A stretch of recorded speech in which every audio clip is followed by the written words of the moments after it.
కానీ అసలు అవధానం అంటే ఏమిటండి? ముందు అసలు అవధానం ఎందుకు వచ్చింది అనేది కూడా మనం మాట్లాడుకుంటే, ఆసు రాజు మదాం జాకి ఈ రెండు మన వచ్చేవి. దీంతో శ్రీరామచంద్రుడిని వర్ణించమన్నారు. కాబట్టి అక్కడ ఏం చేసామంటే,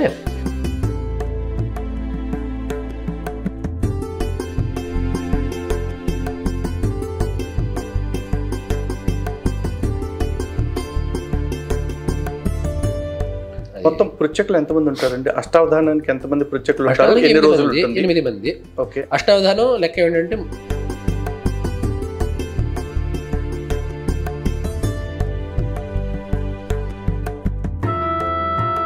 ఇప్పటి వరకు మీరు చేసిన అష్టావధానాలు శతావధానాలు అన్నింటిలో మీరు ఎదుర్కొన్న అత్యంత క్లిష్టమైన ప్రశ్న ఏంటంటే సమస్య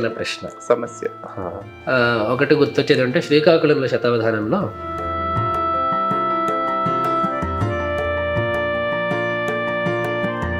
మిమ్మల్ని చూస్తున్న తర్వాత మాకు భవిష్యత్తు పట్ల ఒక భరోసా వచ్చింది. ఈ సనాతనమైన విద్య గురువులు కూడా చాలా చెప్తుంటారు. భవిష్యత్తులో ఎవరైనా అవధాన ప్రక్రియలోకి రావాలి అనుకుంటే, అవధాన విద్య నేర్చుకోవాలి అనుకుంటే ఏ ఏజ్ నుంచి వాళ్ళు స్టార్ట్ చేస్తే అవధానం చేయగలుగుతారు?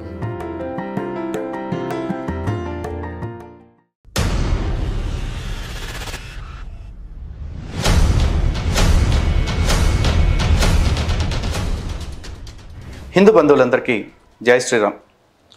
నిజంగా మీరు చాలా వేదికల మీద చూస్తుంటారు, యూత్ ఐకాన్ అని చెప్పేసి చాలామందిని తీసుకొచ్చి వాళ్ళని ప్రమోట్ చేస్తూ ఉంటారు. వాళ్ళకి ఎక్కడ లేని ఎలివేషన్స్ అన్నీ ఇస్తుంటారు.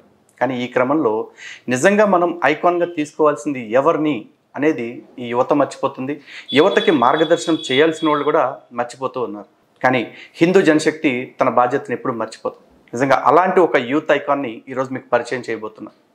ఆయన యూత్ ఐకాన్ అని చెప్పటానికంటే ముందు ఎందుకు ఆయన ఇట్లా చెప్తున్నాననేది మీకు చెప్పాలి. ఈరోజు చాలామంది హిందుత్వం గురించి మాట్లాడినా, ప్రవచనాలు చెప్పే పని చేసినా, లేకపోతే హిందూ శాస్త్ర అధ్యయనం చేస్తున్నారని చెప్పినా ఇక వాళ్ళకి ఏ చదువు అబ్బదు కాబట్టి వాళ్ళు ఇవన్నీ పట్టుకుంటున్నారు, లేకపోతే మతం పేరుతో పొట్ట పోసుకోవటానికి ఏదో వస్తున్నారు అంటూ తప్పుడు వ్యాఖ్యానాలు చేసేవాళ్ళు ఎక్కువైపోయారు. అలాంటి వాళ్ళందరికీ తగిన బుద్ధి చెప్తారు ఈరోజు మనం మాట్లాడబోయే వ్యక్తి. ఆయన మరెవరో కాదు, శ్రీ గన్నవరం లలితాదిత్య గారు. అమెరికాలో ఏరోస్పేస్ ఇంజనీరింగ్ చదివినా కూడా శృంగేరి జగద్గురువుల ఆదేశం మేరకు భారతదేశానికి విచ్చేసి స్వయంగా జగద్గురువుల సమక్షంలోనే శాస్త్రాధ్యయనం చేయడంతో పాటు తెలుగు భాషలో మాత్రమే మనకు లభించే అత్యంత కీలకమైన ప్రక్రియ అయిన అవధాన విద్యను కూడా అధ్యయనం చేయడంతో పాటు శతావధానాలు కూడా చేస్తూ ఉన్నారు. చాలామంది సనాతన ధర్మం విలువలు తెలియకుండా కేవలం అల్లరి చిల్లరగా తిరగటమే ఆనందం అనుకుంటున్న వాళ్ళందరికీ కూడా ఈరోజు వారి నుంచి కొన్ని విశేషాలు మనం తెలుసుకుందాం. స్వామి నమస్కారం అండి. నమస్తే. సో చాలా సంతోషంగా ఉంది ఈరోజు మీరు మన కార్యాలయానికి విచ్చేయటం, మమ్మల్ని అందరినీ కూడా మన కార్యాలయాన్ని పావనం చేయటం మా అందరికీ చాలా సంతోషాన్ని ఇస్తూ ఉందండి. సో మొదటగా కొన్ని విషయాలు మీ నుంచి తెలుసుకోవాలనుకుంటున్నాను స్వామి. దానికంటే ముందు ఒక్కసారి మీ ప్రస్థానాన్ని తెలియచేయండి హిందూ జనశక్తి ప్రేక్షకులకు. అలాగే, నేను పుట్టింది న్యూయార్క్లో, పెరిగింది కూడా అక్కడే. అక్కడ చిన్నప్పటి నుంచి చదువులు అవన్నీ మామూలే. ఇంట్లో మా అమ్మగారు నాన్నగారు సాంప్రదాయకమైన కుటుంబం కాబట్టి చిన్నప్పటి నుంచి వాళ్ళ దగ్గర పద్యాలు శ్లోకాలు కానీ మన హిందూ వాతావరణం ఇంట్లో వస్తూ వచ్చింది. దాంతోపాటు 2008లో అనుకుంటా భక్తి టీవీలో గరికపాటి నరసింహారావు గారు, సహస్రావధాని గారు, ఆయన ఈ మహాభారతం చెప్పడం మొదలుపెట్టారు. అది చూడడం వల్ల మామూలుగా పద్యాల మీద ఉండే మక్కువ ఈ ఆంధ్ర సాహిత్యం మీద బాగా గట్టి అభిలాషగా మారింది. కాబట్టి అప్పటి నుంచి బాగా ఈ సాహిత్యం వైపు దృష్టి ప్రత్యేకంగా ఉండడం అదంతా అక్కడ వచ్చింది. తర్వాత నాకు ఒడుగైనప్పటి నుంచి కూడా శృంగేరి జగద్గురువులు అంటే భక్తి ప్రపత్తులు అవన్నీ ఉండేవి. కాబట్టి కాలక్రమేణా అది కూడా బలీయమవుతూ ఇప్పుడు ఈరోజు వారి దగ్గర ఇటువంటి వారి యొక్క సాంగత్యము, వారి యొక్క సేవ లభించడానికి అది కూడా దారి తీసింది. కాబట్టి స్థూలంగా చెప్పాలంటే ఇది. తర్వాత విశేషాలు మనం ఎలాగో మాట్లాడుకోబోతుంటాం. కాకపోతే నాకు చాలా అంటే ఆనందంతో పాటు ఆశ్చర్యంగా ఉన్న విషయం ఏంటంటే, న్యూయార్క్లో పుట్టి న్యూయార్క్లో పెరిగిన మీరు తెలుగు ఇంత అనర్గళంగా మాట్లాడటంతో పాటు తెలుగులో అంటే అవధానం లాంటి ప్రక్రియలో దిట్టగా మారారు. నేను చూసినప్పుడు అమెరికా వెళ్ళినప్పుడు చాలామంది పిల్లల్ని చూసాను, మన వాళ్ళని. అంటే పెద్దవాళ్ళు బాగానే మాట్లాడుతున్నారు కానీ పిల్లలకు ఆల్మోస్ట్ తెలుగును మర్చిపోయారు. తెలుగును కూడా ఇంకా చెప్పాలంటే కొన్నిసార్లు ఇంగ్లీష్ లాగానే మాట్లాడుతున్న వాళ్ళు చూశాను. అలాంటిది నిజంగా మీరు ఇట్లా చేస్తున్నారంటే చాలా గర్వంగా, చాలా ఆనందంగా అనిపిస్తూ ఉందండి. సో అసలు అవధానం గురించి నాకు బేసిక్గా పూర్తి అవగాహన లేదు. నాతో పాటు చాలామంది ప్రేక్షకులకు కూడా తెలియదు. అవధానం అనేది ఒక అద్భుతమైన ప్రక్రియ అని 1-2 అవధానాలు చూసినప్పుడు అనుకున్నాను. కానీ అసలు అవధానం అంటే ఏమిటండి? మన వాళ్ళు తెలుసుకోవాలంటే ఏం చెప్తారు? సంస్కృత భాషలో అవధానానికి దృష్టి, ధ్యాస, ఏకాగ్రత అని చెప్పి అర్థం. అందుకనే దానికి వ్యతిరేకంగా మన కమరకోశంలో కూడా ప్రమాదో అనవధానత అని చెప్పి వస్తుంది. అనవధానత అనేదానికి ఏమిటి పదం అంటే ప్రమాదము అని చెప్పి. సరే, ఇప్పుడు నాకు తెలుగులో ప్రమాదం అంటే యాక్సిడెంట్ అనే అర్థం వచ్చింది, తమిళంలో ప్రమాదం అంటే అది చాలా బాగుందని చెప్పి అర్థం. కానీ సంస్కృతంలో ప్రమాదం అని చెప్పంటే అక్కడ దృష్టి పెట్టకపోవడము, ఏమరపాటుగా ఉండడము అని చెప్పి. కాబట్టి అవధానం అంటే ఏమిటంటే ఏమరపాటుగా ఉండకుండా అక్కడ ఏకాగ్రతతో దృష్టిగా హెచ్చరికగా ఉండడం, ఒళ్ళు దగ్గర పెట్టుకోవడం అంటాం కదా, అది అవధానం అంటే. కుదురు, ఇంకా చెప్పాలంటే కుదురు. ఓకే. కాబట్టి అవధానం అనేది సాహిత్య ప్రక్రియ. దీంట్లో రకరకాల శైలులు ఉన్నాయి. ముఖ్యంగా అష్టావధానం. ముందు అసలు అవధానం ఎందుకు వచ్చింది అనేది కూడా మనం మాట్లాడుకుంటే, ప్రతి కళకి కూడా ఒక ప్రదర్శన స్వరూపం ఉంటుంది. ఇప్పుడు ఒక కళ అంటే అది నిజానికి చాలా బౌద్ధికమైన పరిశ్రమ. అది it is not meant for the common man. కళల యొక్క పరిపూర్ణమైన స్థాయి. అందుకనే నిజానికి ఈరోజు ఇప్పుడు కర్ణాటక సంగీతం మీద ఎక్కువ మందికి పెద్ద అభిప్రాయం లేకపోవడం కారణం కూడా అదే. దాంట్లో స్వారస్యాలని, దాంట్లో ఉండే సౌందర్యాన్ని గమనించాలంటే ముందు వీడికొకంటూ ఒక సంస్కారం ఉండాలి. అది సంస్కారానికి మాత్రమే అందే సౌందర్యం తప్ప మామూలుగా ఆ సంస్కారం లేని వాళ్ళకి ఆ సౌందర్యం అందదు. కాబట్టి ప్రతి కళకి ఏమిటంటే అటువంటి సంస్కారాన్ని పూర్తిగా పొందిన వాళ్ళకి రక్తి కట్టించే ప్రక్రియ ఒకటి ఉంటుంది. అలాగే ఇప్పుడు అందరూ అదే స్థాయిలో ఉండాలని చెప్పి కూడా మనం నియమం చేయలేము. కాబట్టి అందరికీ సకల జనరంజకంగా ఉండడానికి ఒక స్వరూపం ఉంటుంది. లేదా అందరికీ ఈ కళ యొక్క గొప్పతనాన్ని పరిచయం చేసే పద్ధతిగానన్నా ఒక కళ ఉంటుంది. అందుకే ఇప్పుడు కవిత్వంలోకి వస్తే ఇప్పుడు కావ్యాలు అన్నీ ఉన్నాయి. ఇప్పుడు అందరూ వాటిని చదివి అర్థం చేసుకోవాలంటే ఇప్పుడు అందరికీ ఈరోజు అదే కంప్లైంట్, మేము తెలుగు ఏదో మన చరిత్ర తీసాము, భారతం తీసాము, మాకేం అర్థం కావట్లేదు అని. అట్లా ఉంటుంది. కాబట్టే వాళ్ళకు కూడా సాహిత్యం యొక్క రుచి చూపించడానికి వచ్చిన ప్రక్రియ అవధానం అనేది. కాబట్టి దాని యొక్క ప్రధానమైన ఉద్దేశం అది నా అభిప్రాయంలో. అయితే దీంట్లో ముఖ్యంగా చేసేది అష్టావధానం అని చెప్పి. అవధానంలో మళ్ళీ 2 అంశాలు, పూరణ, ధారణ అని చెప్పి. వాళ్ళు కొన్ని సవాళ్ళు ఇస్తారు, సాహిత్యాత్మక సవాళ్ళు కొన్ని ఇస్తారు. ఈ అవధాని దాన్ని ఆశువుగా కవిత్వ నియమాలని తప్పకుండా పూర్తి చేసి అవధానం చివరిలో దాన్ని ధారణ చేయాలి, అంటే అప్పచెప్పాలి. ఇక్కడెక్కడ కలంకాయతో ఫోను, పేపరు, పెన్ను ఏమీ ఉండదు, సొంతంగా చేసి అప్పటికప్పుడు చివరిలో అప్పచెప్పాలి. తర్వాత ఇంకొకటి ఏమిటంటే నిజాయితీగా చేసేవాళ్ళు అయితే ముందు పృచ్ఛకులతో వాళ్ళు ఎవరితో కూడా మాట్లాడకూడదు. అక్కడ అవధానంలో మనం కూర్చున్నప్పుడు వాళ్ళు మాట్లాడినప్పుడే మనకు అక్కడ ప్రశ్న ఏమిటో తెలియాలి తప్ప ముందరే మ్యాచ్ ఫిక్సింగ్ చేసుకొని రాకూడదు. అందున కూడా ఈ పూరణలో ఇంకా రకరకాల అంశాలు. ఒకటి నిషిద్ధాక్షరి, అంటే వాళ్ళు ఏదో ఒక విషయం మీద పద్యం చెప్పమంటారు, దానికి ఏదో రాముడి మీద పద్యం చెప్పమంటారు, మేము ఏదో రా అని చెప్పి అంటాం, వెంటనే పక్క అక్షరం మా ఉండకూడదు అని చెప్పి అంటారు. సరే, రాముడు కాకపోతే రాఘవ అందాం అనుకోని మనం ఘా అంటాము. ఘానంగానే వాళ్ళ తర్వాత వకారం రాకూడదు అంటారు. అప్పుడు ఇంక ఇరుక్కుపోయినట్టే. ఇంకా రాఘ తర్వాత ఏం చేస్తాం? అందుకని అట్లా చేయకుండా ఏదో రాజా అని పెట్టుకున్నాం, లేదా ఏదో అట్లాంటి రకరకాల పదాలు, రావే అట్లాంటివి ఏమైనా పెట్టడం, అట్లాంటివి చేసుకుంటూ పద్యాన్ని పూర్తి చేయాలి, అక్షరాక్షరానికి అడ్డుకుంటూ. మామూలుగా ఇట్లా చేస్తారు. ఇంకొంచెం ఒకవేళ కష్టం పెట్టదలుచుకుంటే కొన్ని అవధానాలు ఏం చేస్తారంటే 2 అక్షరాలు నిషేధం చేస్తారు. దానికి రావుడి మీద పద్యం చెప్పని రా అని చెప్పని మకారము జకారము 2 ఉండకూడదు తర్వాత అని చెప్పంటారు. అప్పుడు ఇంకా ఏమైనా ఆలోచించడం అట్లా చేయాలి. ఇది నిషిద్ధాక్షరి. తర్వాత సమస్యాపూరణం, ఇది ప్రసిద్ధి, చాలామందికి ఇది తెలిసి ఉంటుంది. 4వ పాదంలో ఏదో పొంతం లేని ఒక వాక్యాన్ని ఇస్తారు. ఉదాహరణకి గరుడు గణపతికి తండ్రి కావాలి జుమ్మి, ఇది ఒక ప్రసిద్ధం. అది కొప్పరపు కవులు, తిరుపతి వెంకట కవులు వాళ్ళందరూ చేసిన సమస్య ఇది.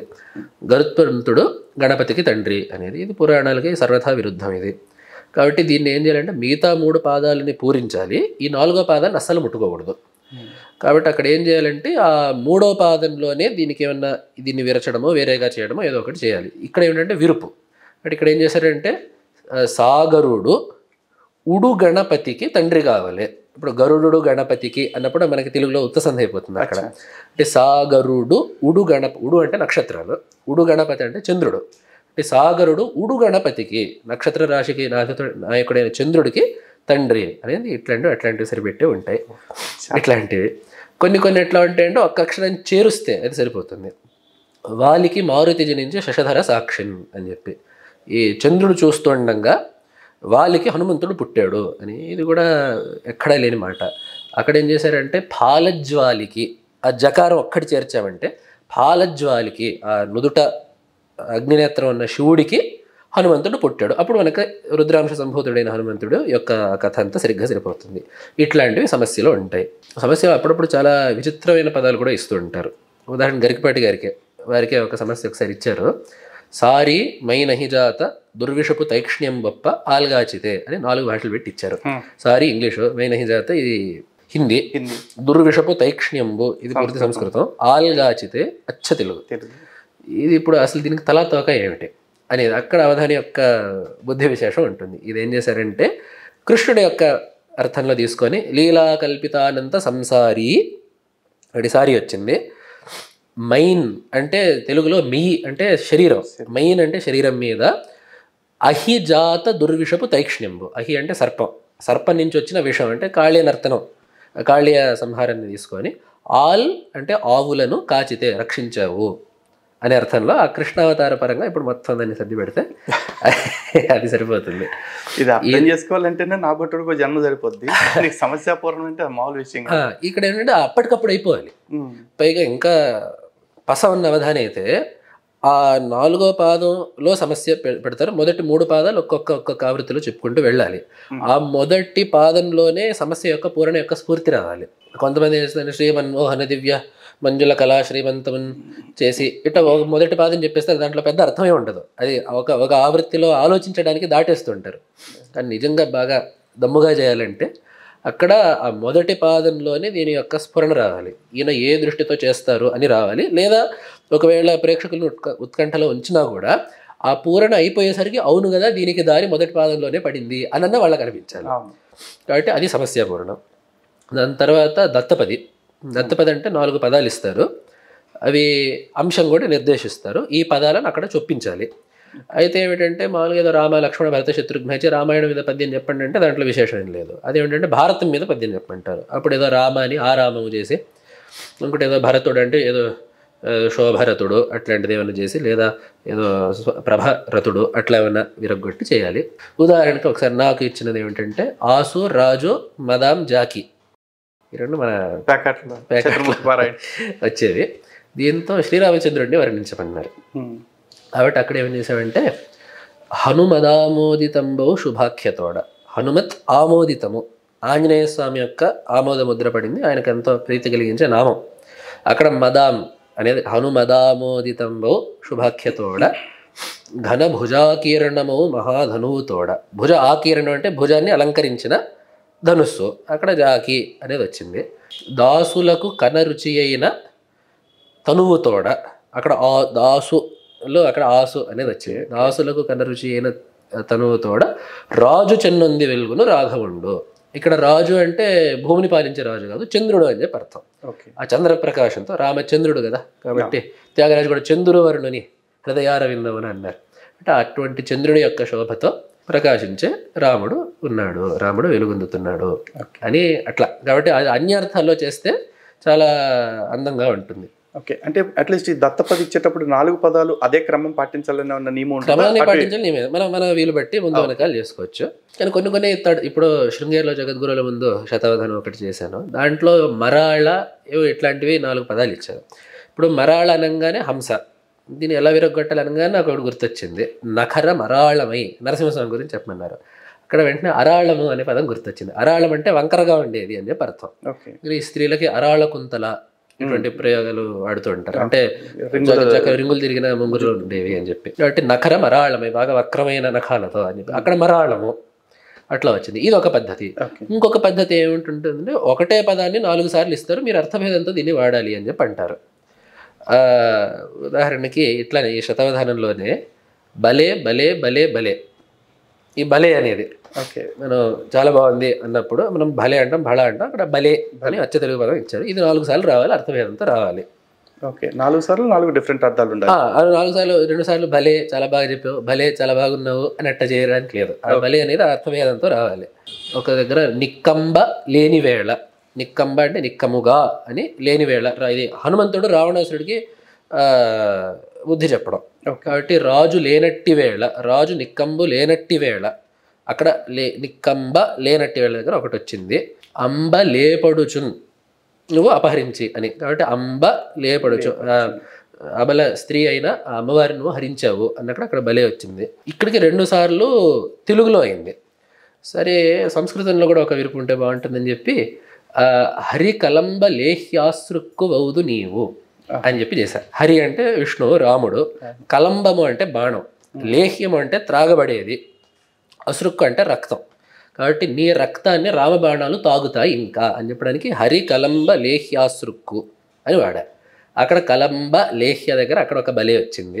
చివరికి అర్థాంతరన్యాస అలంకారంగా కాబట్టి నిన్ను చూస్తుంటే రావణ నిన్ను చూస్తుంటే మనకు తెలిసేది ఏంటంటే డంబ లేమిగా మారు మౌఢ్యంబు చేత. డంబు బాగా శోభ ఆడంబరం అనేదంతా కూడా మౌఢ్యత్వం, మూఢత్వం అంటే అది మొత్తం లేమిగా ఇంకేం లేకుండా చిల్లేవగుడు లేకుండా ఇంకా దిక్కులేని నాశనంగా అది మారిపోతుంది. కాబట్టి డంబ లేమిగా మారిన దగ్గర ఇంకో బలి వచ్చింది.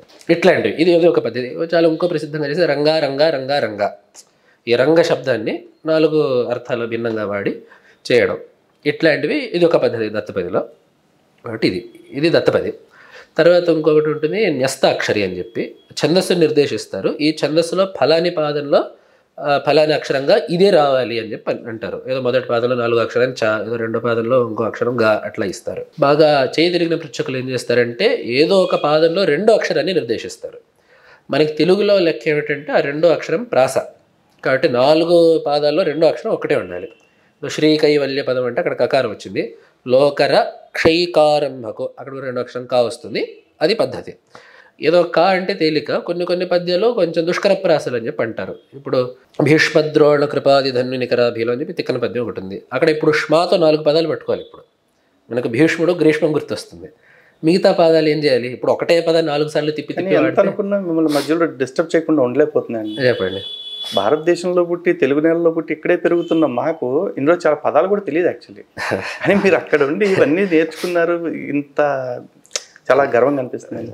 అది చదవాలండి. అంటే మనకి ఏమిటంటే మనం చదవడం మొదలు పెట్టామంటే మనకే పుస్తకం పక్కన పెట్టబుద్ధి కాదు. అది అంటే ఒకటి దానికి పూర్వజన్మ సంస్కారం ఎంతైనా ఉండాలి. దానికంటే మించి తల్లిదండ్రులు తప్పకుండా తల్లిదండ్రుల యొక్క, ఎందుకంటే పిల్లలు ఈ రోజున తెలుగు నేర్చుకుంటే వీడు ఎక్కడ పాడైపోతాడు అనే భయంలోనే తల్లిదండ్రులు ఉన్నారు. అవును. మీరు కంటిన్యూ. అంటే మీరు చెప్పిన మాట కూడా ఇప్పుడు నాకు ఎట్లా ఉండేదంటే 8th, 9th అక్కడంతా కూడా నేను ఇంటికి వచ్చేవాడిని. మాకు అక్కడ స్కూల్ ఒక 3:30 కట్ అయిపోయేది. 4 కల్లా ఇంటికి వచ్చేవాడిని. కాళ్ళు చేతులు కడుక్కొని కొంచెం తినేసి నా స్కూల్ వరకు ఒక 6 కల్లా అయిపోయేది. 1 గంట ఆడుకొని వచ్చేవాడిని. 7 ఇంకా 7 నుంచి రాత్రి మొత్తం నాదే. అది 7 నుంచి 10, 11 వరకు ఈ పుస్తకాలు పెట్టుకొని చదువుతుండే. అట్లా మా అమ్మా నాన్న అట్లా ఉండడానికి అనుమతించారు కాబట్టి ఇదంతా సాగుతుంది. అంటే ఆ లెక్కలో ఇప్పుడు ఇప్పుడు ఆ భీష్మ అనే పదంలో ఇప్పుడు ష్మ అనేది వచ్చింది. అంటే 4 పాదాలు తప్పకుండా ష్మ అనే అక్షరమే 2వ పదంగా రావాలి. 2వ అక్షరంగా పెట్టడం ఒక మాట అయితే ముందు ష్మాతో వేరే పదాలు దొరకాలి. మనకి భీష్ముడు సరే, గ్రీష్మము గుర్తొస్తుంది. దాని తర్వాత ఏం చేస్తాం మనం? అక్కడ సంస్కృత పాండిత్యం కొంత మనకి అక్కడ సహకరిస్తుంది. ఇప్పుడు దుర్యోధన భీష్మద్రోణ కృపాది ధన్వి నికరాభీలంబు, దుర్యోధన గ్రీష్మాదిత్య పటుప్రతాప విసరాకీర్ణంబు, శస్త్రాస్త్రజాలోష్మ స్ఫార. ఊష్మ అంటే ఆవిరి, సెగ. వాళ్ళు ఆ యోధులందరూ పట్టుకున్న ఆయుధాల యొక్క సెగ కొడుతుంది అని చెప్పి. ఉదగ్ర ధ్వజార్చిష్మత్వాకలితంబు. అర్చిష్ అంటే ప్రకాశం. ఆ ధ్వజాలు అర్చిష్మంతముగా ఉన్నాయి, అంటే ప్రకాశవంతముగా ఉన్నాయి అని చెప్పడానికి అర్చిష్మంతము అని వాడారు. అక్కడ కూడా కృష్ణ వచ్చింది. ఈ రకంగా ఉంటుంది. కాబట్టి తెలివైన పృచ్ఛకుడు ఈ న్యస్తాక్షులు ఏం చేస్తారంటే ఏ పాదంలోనైనా కూడా ఆ 2వ అక్షరాన్ని నిర్దేశిస్తారు. 2వ అక్షరాన్ని నిర్దేశిస్తే ఏమైందంటే 4 అక్షరాలని ఒక అక్షరంతోనే శాసించినట్టు అయింది. కాబట్టి వాళ్ళు ఏదో మొదటి పాదం 4వ అక్షరం ఏది, 2వ పాదం ఏదో 10వ అక్షరం ఏది, సరే బాగానే ఉందిలే అనుకుంటాం. 4వ పాదంలో 2వ అక్షరం ఏదో చ్వ్యా అని చెప్పి అంటాడు. ఇంకా వచ్చినట్టు 4 పాదాల్లో 3 చ్వ్యాలను పెట్టుకొచ్చి వేయాలి. కాబట్టి ఇట్లాంటిది న్యస్తాక్షరి అని చెప్పి ఉంటుంది. తర్వాత వర్ణన. ఈ వర్ణలో నిబంధనలే ఉండవు. విషయం చెప్తారు, ఛందస్సు చెప్తారు. ఇక్కడ కవి ఏం చేయాలంటే వర్ణన బాగా చేయాలి. వర్ణన నిపుణ కవి అని సంస్కృత వాక్యం. అది కవి యొక్క లక్షణంతో వర్ణన బాగా చేయాలి. మనస్సుకి రక్తి కట్టించేటట్టుగా ఊహించని విధంగా ఒక విషయాన్ని చెప్పడమే కవి చేసే పని. అది నిజానికి కవి మనకి కొత్త, అంటే మీరు ఇందాక చాలా కొత్త పదాలని చెప్పి అన్నారు. నిజానికి అందంగా ఉండే కవిత్వంలో దాని యొక్క లక్షణం ఏంటంటే మనకి తెలిసిన పదాలే ఉంటాయి, మనకి తెలిసిన భావాలే ఉంటాయి. వాటిల్ని కలపడమే కవి చేసే పని. కవి యొక్క ఆ మ్యాజిక్, ఇంద్రజాలం మొత్తం దాంట్లో ఉంటుంది. అందుకని నీలకంఠ దీక్షితులు ఒక మాట అంటారు, యానేవ శబ్దాన్ వయం ఆలపామః యానేవ చార్థాన్ వయం ఉల్లిఖామః తైరేవ సమ్మిశ్ర విశేష భవ్యై విన్యాస విశేష భవ్యై సమ్మోహయంతే కవయో జగంతి అని. యానేవ శబ్దాన్ వయం ఆలపామః, మనం రోజువారీగా ఏ మాటలు మాట్లాడుకుంటామో అవే మాటలతో. యానేవ చార్థాన్ వయం ఉల్లిఖామః, మనకి ప్రతిరోజు ఏ భావాలైతే మనస్సులో అనిపిస్తాయో వాటినే వాడతారు. అయితే ఏం చేస్తారంటే విన్యాస విశేష భవ్యై లేదా సమ్మిశ్ర విశేష భవ్యై, వాటిని కొత్తగా కలుపుతారు. వాటిని ఆ కలపడంలో సమ్మోహయంతే కవయో జగంతి, 3 లోకాలను కూడా కవులు ఆకట్టుకుంటారు అనే విషయంలో అది కవి చేయాల్సిన పని. కాబట్టి ఆ వర్ణంలో కొత్తదనం అనేది అక్కడ మనం చూపించాలి అవధానంలో. ఖాయంగా వర్ణన దాటుకుంటూ వెళ్ళిపోకూడదు. వర్ణన అంటే మనం తప్పకుండా ఒక మంచి భావాన్ని, ఎప్పటి ఎల్లకాలానికి నిలిచిపోయే ఒక భావాన్ని అక్కడ మనం చెప్పాలి. అది వర్ణన. దాని తర్వాత ఇక్కడి వరకు ఇది 5 ధారణ అంశాలు. నిషిద్ధాక్షరి, సమస్య, దత్తపది, వర్ణన, న్యస్తాక్షరి, కొంతమంది వ్యస్తాక్షరి పెట్టుకుంటే ఈ రకంగా 5 ధారణ. అప్రస్తుత ప్రసంగం, ఇవి 5 ఎక్కడైనా ఉంటాయి. ఈ న్యస్తాక్షరి, వ్యస్తాక్షరి ఇవి మారుతుంటాయి. ఇక్కడ రకరకాల అంశాలు ఉంటాయి. అప్రస్తుత ప్రసంగం ఏంటంటే వాళ్ళు మధ్యలో వచ్చి మాట్లాడతారు, చలోక్తులు. అక్కడ నిజానికి చాలామందికి అంటే ప్రేక్షకుల దృష్టికి రాని విషయం ఏంటంటే ఆ అప్రస్తుత ప్రసంగం కూడా ఒక పరీక్ష. దేనికి పరీక్ష అని చెప్పంటే నిజానికి మా దృష్టికి అంత పెద్ద ఇబ్బంది ఏం అవ్వదు. అష్టావధానంలో ముఖ్యంగా అంత పెద్ద మధ్యలో ఒక మాట చెప్పడం అంత పెద్ద ఇబ్బంది ఏం కాదు. నిజం చెప్పాలంటే ఆ అప్రస్తుత ప్రసంగం వాళ్ళకంటే మేమే అప్పుడప్పుడు ఎక్కువ మాట్లాడుతుంటాం కాబట్టి అది ఇబ్బంది కాదు. అయితే ఏమిటంటే అప్రస్తుత ప్రసంగానికి చెప్ప సమాధానాలు చెప్పకూడదు. వాడు ఏమడిగినా సరే చమత్కారంగానే సమాధానం చెప్పాలి. కాబట్టి అది దేనికి పరీక్ష అంటే ఏ మాట చెప్పినా మనం దాన్ని చమత్కారంగా తీసుకోగలమా లేదా, ఏ మాట చెప్పినా దానికి చమత్కారంగా సమాధానం చెప్పగలమా లేదా అనేది నిజానికి పరీక్ష, అసలైన పరీక్ష అది. దాంట్లో లేకపోతే ఏముందంటే వాళ్ళు ఏదో చెప్తారు, మనం ఏదో ఒకటి చెప్పేస్తాం, ముందుకు వెళ్ళిపోతాం. కానీ ఆ చమత్కారం లేకపోతే వాడు దాన్ని సరిగ్గా నిర్వహించినట్టే లెక్క. నాకు ప్రతి అవధానంలో ఇది ఒక 5-6 అవధానంలో ఒకటే అప్రస్తుత ప్రసంగం ప్రశ్న. అయితే నేను చెప్పిన సమాధానం చెప్పకుండా వచ్చా. అంటే వాళ్ళు ఏమడుగుతారంటే ముందు దైత్యారి అంటే ఏమిటండి అని చెప్పి అంటారు. దైత్యులకు శత్రువు మహావిష్ణువు. ఇంకో ఏదో సర్పారి అంటే ఎవరు, సర్పాలకు శత్రువు గరుత్మంతుడు.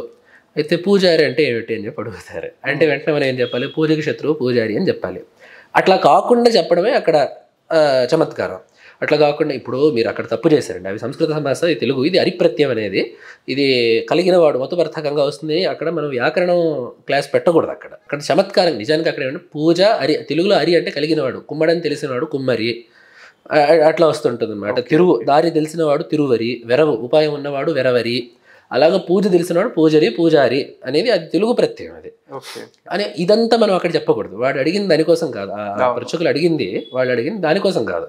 మనం ఏం చెప్పాలంటే అక్కడ కొంతమంది అర్చనలకి డబ్బులు ఎక్కువ తీసుకుంటూ ఉంటారు కదా, వాళ్ళు పూజారులు అంటే ఇది ఒకటి చెప్పాలి. లేదా మనకి దేవుడు వరం ఇచ్చిన పూజారి వరం ఇవ్వలేదు కదండి, ఆ పూజారి ఇతను అని చెప్పాలి. ఇట్లాంటిది ఏమైనా చెప్పాలి. లేదా ఇంకో దగ్గర ఏం చెప్పారంటే వాళ్ళు పూలు వేస్తుంటారు కదండి, మనం మనసులో ఏమైనా కోరుకుంటే ఆ పువ్వు జారుతుంది కదా, వాళ్ళు వేయగా పువ్వు జారుతుంది కాబట్టి వాళ్ళు పూజారి అని చెప్పి అన్నారు. ఇట్లా రకరకాలుగా ఇట్లా మనం కొత్త సమాధానాలు చెప్పుకుంటూ రావాలి. కాబట్టి ఆ అప్రస్తుత ప్రసంగంలో పరీక్ష అది. మనం ఏదైనా సరే చమత్కారంగా మనం తీసుకోగలుగుతామా లేదా. నిజానికి ఇది వస్తే జీవితంలో మనకు చాలా హాయిగా ఉంటుంది. ఏ విషయం కూడా మనకి టెన్షన్ అనేది రాదు. ప్రతిదీ తేలిగ్గా తీసుకోవచ్చు. అదొక మాట, ఇది మాట, అన్ని చమత్కారంగా తీసుకోవడం, దీన్ని మనసులో పెట్టుకోకుండా ఉండడం, ముందుకు వెళ్ళిపోవడం అనేది మనకి బాగా జీవితంలో కూడా అలవాటు అవుతుంది. కాబట్టి ఇది అప్రస్తుత ప్రసంగం. అలాగే వ్యస్తాక్షరం కొంతమంది చేస్తారు. ఒక వాక్యం ఏదో పొగడరా నీ తల్లి భూమి భారతిని, ఈ అంటే 1, గా అంటే 2, డా 3, రా 4, నీ 5 అట్లా ఒక్కొక్క అంకె వేసి వాళ్ళు దాన్ని క్రమం తప్పి ఇస్తారు. ఏదో 5వ అక్షరం రా, 10వ అక్షరం తీ, 2వ అక్షరం మా అని చెప్పి అవధానంలో ఎక్కడికక్కడ ఇస్తుంటారు, ర్యాండమ్గా ఇస్తారు. చివరిలో వాళ్ళు అవన్నీ గుర్తుపెట్టుకొని మొదటి నుంచి చివరి వరకు అక్షరాలన్నీ చెప్పాలి. ఇది అలాగే పురాణ పఠనం, ప్రసిద్ధమైన కావ్యాల నుంచి పద్యాలు చదువుతారు, అవి చెప్పి గుర్తుపెట్టి వాటిని వ్యాఖ్యానించాలి. కొంతమంది అనువాదాలు పెట్టుకుంటారు. సంస్కృత పద్యం చెప్తే దానికి అనువాదం పెట్టుకుని, ఇవి రకరకాలు మన ఇష్టం. ఈ మిగిలిన 3 అంశాలు సాహిత్యాత్మకమైన ఏదో ఒక పరీక్షగా పెట్టుకోవాలి. అవధాని గారి ఇష్టం మీద ఉంటుందా లేకపోతే అవధాని ఇష్టమే అంటే మనం చెప్తాం మనకి ఈ అంశాలు ఏర్పాటు చేయండి అని చెప్పండి. ఆ అంశాలు కొంతమంది వారగణనం చేస్తారు. ఈ ఫలాని తేదీ అని చెప్తే అది ఏ వారం అయింది అని చెప్పడం, ఇట్లాంటివి చేయడం, ఇవి మిగతా వీటి. కానీ ఇవన్నీ ఏమిటంటే అప్పటికప్పుడు ఎటువంటి ప్రిపరేషన్ లేకుండా చేయడం అనేది. పైగా ఇవన్నీ ఏంటంటే ఒకటిసారి మొత్తం చెప్పడం కాదు. నిషిద్ధాక్షరి మొదటి పాదం చెప్పి, తర్వాత సమస్య మొదటి పాదం చెప్పి, తర్వాత దత్తపది మొదటి పాదం చెప్పి, ఇవన్నీ అయ్యాక మళ్ళీ మొదటికి రావాలి. అప్పుడు రెండో పాదం మనకి పంక్తిలో వడ్డం చేసినట్టు, అందరికి ముందు పప్పు వడ్డించి మళ్ళీ వచ్చి అందరికి ఏదో కూర వడ్డించి అందరికి ఆ పంక్తి వడ్డన చేసినట్టు. అది ఇంకా ఎక్కువ కన్ఫ్యూజన్ ఏమో కదండి. అవును, వెంటనే చెప్పేమంటే అదొక రకం. అవునవును, వెంటనే చెప్పేస్తే అది అయిపోతుంది. పైగా ఏంటంటే అవును మొదటి పాదం ఏం చెప్పానండి అని చెప్పి అడగడానికి కూడా లేదు, న్యాయంగా మనం గుర్తుపెట్టుకోవాలి. అదంతా అయిపోయాక చివరిలో ధారణ, వరుసగా మొదటి నుంచి ఏ పద్యాలు అయితే చెప్పామో మామూలుగా లెక్క ఏంటంటే 3/4. అష్టావధానం అంటే 5-6 అంశాలు ధారణకు వస్తాయి. శతావధానం అంటే 75 పద్యాలు, సహస్రావధానం అంటే 750 పద్యాలు. అంటే శతావధానం అంటే 75 అండి. అంటే 100 పద్యాలు చెప్తాము. వాటిలో ఏంటంటే ఆశు గురించి చెప్పలేదు, ఆశు అని చెప్పి ఉంటుంది. ఆ ఆశు ధారణకి రాదు. ఆశు అంటే మొత్తం పద్యం ఒకటే చెప్పేస్తాం. అంటే శతావధానంలో 25 సమస్యలు, 25 దత్తపదులు, 25 వర్ణాలు, 25 ఆశువులు. ఆశువులు ధారణకుండా అప్పటికప్పుడు చెప్పేయడమే, ఈ మిగతావి ధారణ చేయాలి. ఈయనే 10 చేసుకుంటే సహస్రావధానం. కాబట్టి సహస్రావధానంలో 750 పద్యాలు అప్పగించి చెప్పాలి. కాబట్టి ఇట్లా చాలామంది ఆ మిగతా 3 అంశాలు వాళ్ళ వీలు బట్టి, ఇప్పుడు మనం అనుకున్నట్లుగా వాళ్ళ యొక్క కోరిక బట్టి ఉంటుంది. కాబట్టి నేను అవధానంలో మళ్ళీ ప్రవేశపెట్టిన ఒక పద్ధతి ఏమిటంటే, ఇదివరకు ఉండేది శాస్త్రకావ్యం అని చెప్పి. ఇప్పుడు నేను జగద్గురుల వద్ద శాస్త్రాధ్యయనం కూడా చేస్తున్నాను కాబట్టి అదేమిటంటే, ఇదివరకు పాతకాలంలో అవధానంలో అప్రస్తుత ప్రసంగం అనేది హాస్యం మాత్రమే కాదు, చర్చలు అయ్యేవి. వీళ్ళకి అవధానం చేస్తుండేవాళ్ళు ఒక పక్క చర్చ అవుతుండేది. అయితే అది క్రమక్రమంగా ప్రజల యొక్క వాళ్ళ యొక్క ఆస్వాదం కోసం అది చమత్కారమైన సంభాషణగా మారింది. అయితే ఇప్పుడు నేనేం చేస్తున్నానంటే, ఈ శాస్త్రకావ్యం అనే అంశంలో వేదాంత శాస్త్రంలోనూ తర్కంలోనూ అట్లాంటి యొక్క విషయాన్ని తీసుకొని దాన్ని తెలుగు పద్యంలోకి పెట్టాలి, లేదా కొన్ని సంస్కృత శ్లోకంలో చెప్పాలి. దీని యొక్క ఉద్దేశం ఏమిటంటే, శాస్త్రానికి సాహిత్యానికి దూరం ఎంతో లేదు అని చెప్పడానికి. నిజానికి ఇప్పుడు మనం వ్యాస మహర్షి బ్రహ్మసూత్రాలని వ్రాశారు. వాటికి భగవత్పాదుల వారు చక్కని సర్వోత్కృష్టమైన ఒక భాష్యాన్ని వ్రాశారు. దానికి సురేశ్వరాచార్యులు, శృంగేరి పీఠానికి తొలి పీఠాధిపతులైన సురేశ్వరాచార్యులు దానికి వార్తికాలు, అంటే భాష్యానికి కాదు, వారి యొక్క ఉపనిషద్ భాష్యాలకి, మన బృహదారణ్యక భాష్యానికి, తైత్తిరీయ ఉపనిషద్ భాష్యానికి వారు వార్తికాలు రాశారు. ఈ వార్తికలు ఏమిటంటే, ఆ భాషలో చెప్పిన కొన్ని పంక్తులకి క్లారిఫికేషన్లు, వివరణలుగా అనుకోవచ్చు మనం, లేదా దానిపై మాటలు చెప్పడం అట్లాంటివి అనుకోవచ్చు. దాన్నంతా వారు శ్లోక రూపంగా రాశారు. మనం మామూలుగా ఇప్పుడు ఈశ్వర గురురాత్మేతి మూర్తి భేద విభాగిని ఈ శ్లోకం చాలామందికి తెలుసు. వ్యోమవద్యాప్త దేహాయ దక్షిణామూర్తి నమః, ఇది సురేశ్వరాచార్యుల యొక్క శ్లోకం. మానసోల్లాసం, ఇది భగవత్పాదులు దక్షిణామూర్తి స్తోత్రం రాస్తే వారు దానికి మానసోల్లాసంగా దానికి వ్యాఖ్యానాన్ని శ్లోక రూపంలో రాశారు. కాబట్టి మనకు మొదటి నుంచి కూడా శాస్త్రాన్ని శ్లోక రూపంలో చెప్పడం అనేది ఉంది. అలాగే మనకి సర్వజ్ఞాత్మం అని రాసిన గ్రంథాలు ఇట్లాంటివి చాలా చాలా పంచదశి, విద్యారణ్యుల వారి పంచదశి, ఇట్లాంటి చాలా శాస్త్ర గ్రంథాలు శ్లోక రూపంలో రాసిన ఉన్నాయి. కాబట్టి శాస్త్రానికి పద్య సాహిత్యానికి అవి రెండు వేరు వేరు విషయాలు కావు. ఈ విషయాన్ని కూడా స్పృశించినట్టు ఉంటుంది, శాస్త్రీయ విషయాలు కూడా మనం జనాలు చెప్పినట్టు ఉంటుంది అనే దృష్టితో నేను దీన్ని కూడా మొదలుపెట్టా. కాబట్టి చాలా అవధానాల్లో ఇది కూడా చేయడం అనేది జరిగింది. ఇప్పుడు గత నెలలోనే హైదరాబాద్లో జగద్గురుల సమక్షంలోనే విద్యారణ్యుల వారి స్మారకముగా ఒక అవధానం జరిగింది. దాంట్లో ఉదాహరణకి పంచదశిలో ఒక విషయం చెప్పడం, ఆ పంచదశలో విద్యారణ్యులు ఏ వేదాంత తత్వాన్ని అయితే చెప్పారో దాన్ని ఒక పద్యంలోకి పెట్టడం, అది కూడా ఒక అంశం చేస్తూ వచ్చాను. చాలామంది ఇప్పుడు ఛందో భాషణం అని చెప్పి ఉంటుంది. ఆ పృచ్ఛకుడు అవధాని ఛందో రూపంలోనే మాట్లాడుకోవాలి. ఇప్పుడు మొదటి 2 పాదాలు ఈయన అంటారు, మిగతా 2 పాదాలు ఆయన అనేయాలి అప్పటికప్పుడు మాట్లాడుకున్నట్లుగా. అట్లాంటివి కొన్ని కూడా చేయాలి. ఇట్లాంటి రకరకాల ప్రక్రియలు ఈ అవధానంలో ఉంటాయి. మొత్తం పృచ్ఛకులు ఎంతమంది ఉంటారండి? అష్టావధానానికి ఎంతమంది పృచ్ఛకులు ఉంటారు? 8 మంది. అష్టావధానం లెక్క ఏంటంటే అదేంటే 3 అష్టావధానం 3 రోజులు 3 గంటలు, శతావధానం 3 రోజులు, సహస్రావధానం 3 వారాలు. 3 వారాలు పడుతుంది. ఇప్పుడు గరికపాటి గారు వీళ్ళందరూ, నాగపాటి గారు వీళ్ళందరూ చేసినప్పుడు 3 వారాలు లెక్క. అలాగే చాలా సంతోషంగా ఉందండి. అయితే ఇప్పుడు మీరు శతావధానాలు చేశారు కదండి, ఎన్ని శతావధానాలు చేశారు? 4 శతావధానాలు. 4 శతావధానాలు చేశారు కదా. రాజమండ్రిలో, హైదరాబాద్లో, శ్రీకాకుళంలో, జగద్గురుల సమక్షంలో, శృంగేరిలో. ఇప్పటి వరకు మీరు చేసిన అష్టావధానాలు, శతావధానాలు అన్నింటిలో మీరు ఎదుర్కొన్న అత్యంత క్లిష్టమైన ప్రశ్న ఏంటంటే సమస్య. మనకు ఇంకో లక్షణం ఏంటంటే, అవధానాలకి వేరే వాళ్ళ పద్యాలన్నీ గుర్తుంటాయి, మా అవధానం అయిపోయిందంటే పద్యాలు గుర్తుండవు. ఒకటి గుర్తొచ్చేది అంటే, శ్రీకాకుళంలో శతావధానంలో కాకుల గోల నేడు కవికర్ణ రసాయనమయ్యే వింటివా అని ఇచ్చారు. కాకుల గోల ఈరోజు కాకుల గోల అవి బయట అరుస్తుంటారు, వాటి గోల కవికి ఆ చెవికి ఎంతో ఇంపుగా ఉంది అని చెప్పి వాళ్ళు ఒక సమస్య ఇచ్చారు. పూర్తి పద్యం గుర్తులేదు కానీ అదేమిటంటే మొదలుపెట్టింది మన పూర్వీకులందరూ, మన మహాత్ములందరూ కూడా తాళపత్ర గ్రంథాలు రాశారు. అవి తాటి ఆకులు కాబట్టి అవి మాకు ఆకుల గోల. అంటే వాళ్ళు అరిచారు ఆ గ్రంథాలు, వినండిరా ధర్మం పాటించండిరా అని చెప్పి. వ్యాస మహర్షి కూడా ఊర్ధ్వబాహురు విరౌమ్యేష, నేను చేతులెత్తి అరుస్తున్నాను ధర్మం పాటించండి అని చెప్పి వ్యాస మహర్షి రాశారు. కాబట్టి ఆ ఆకుల్లో మన మహర్షులు గోల పెట్టారు, ధర్మం పాటించండి పాటించండి అని చెప్పి. కాబట్టి ఆ తాళపత్ర గ్రంథాలు పెట్టిన గోల కవి కర్ణరసాయనమైంది అని కాదు నేను చేసిన పూరణ. ఎందుకంటే ఇక్కడ యతి భంగం అవుతుంది. ఇప్పుడు కాకి అన్నప్పుడు కవి కర్ణ అనే కాకి యతి పడాలి. అయితే ఇక్కడ ఏంటంటే ఆకులను ఎప్పుడైతే చేశానో ఆ ఆకుల ఆకారానికి అక్కడ కకారానికి యతి చెల్లదు. కాబట్టి అక్కడ ఏం చేశానంటే ఆకుల గోల నేడు కవికి అరణరసాయనం అయ్యను. అరణం అంటే అక్షరం, ఏ కారణము అంటారు ఓంకారాన్ని, అట్లాగా. కాబట్టి ఆ కవుల యొక్క అక్షరాలకి అది ఉజ్జీవకమైన రసాయనం అయింది, ఆ తాళపత్ర గ్రంథాలు రాసింది అని చెప్పి. అది అంటే ఇది ఎందుకు చెప్తారంటే ఊహించని విధంగా సమస్య వస్తే చాలా బాగుంటుంది. అందులో ఈ విరుపు అప్పుడు ఊహించనిది, ఇదొకటి. అదేవిధంగా ఇంకొకటి ఏమిటంటే ఆ సందర్భం మనం కొద్దిగా మార్చామంటే కూడా ఆ సమస్య చాలా బాగుంటుంది. నా మొదటి శతావధానం నా 19వ ఏట రాజమండ్రిలో చేశాను, గోదావరి గట్టున. దాంట్లో ఒకటి ఏమి ఇచ్చారంటే ఎలుక మృంగుచున్న పులిని కనుమ అని చెప్పి ఇచ్చారు. ఒక ఎలక ఉంది, అది పులిని మింగేస్తుంది అని చెప్పి. అక్కడ ఏం చేశారంటే మామూలుగా మనం ఇదేమిటి అని చెప్పి అనుకుంటాము. చాలామంది ఇట్లాంటి దగ్గరలో ఏం చేస్తారంటే అర్థాంతరన్యాసం పెట్టుకుంటారు. అభిమన్యుడు చాలా గొప్ప వీరుడు, ఏదో పేర్లేని దుశ్శాసనుడు యొక్క కొడుకు చేతుల్లో మరణించాడు, ఇది ఇట్లా ఉంది అని చెప్పి కొంతమంది చాలా దగ్గరలో అట్లా చేస్తుంటారు.